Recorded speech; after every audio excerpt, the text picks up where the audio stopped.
ГСП онлайн. Городские новости сейчас. Ухтинцу вынесли приговор по обвинению в убийстве. Напомним, 23 октября компания из 8 человек распивала алкоголь в квартире по проспекту Строителей. В процессе между двумя собутыльниками возник конфликт на бытовой почве. Разбираться двое споривших вышли на кухню.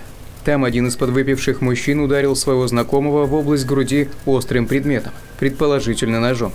Орудие убийства на месте следователи не нашли. Подсудимый, видя потерпевшего истекающей крови, каких-либо мер к оказанию помощи, вызов скорой помощи не предпринял, скрылся с места совершения преступления и судьбой его не интересовался.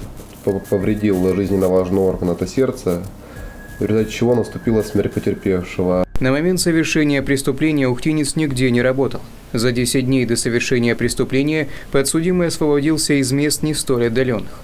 Вину по предъявленным обвинениям признал частично, пояснив, что убивать собутыльника совсем не хотел.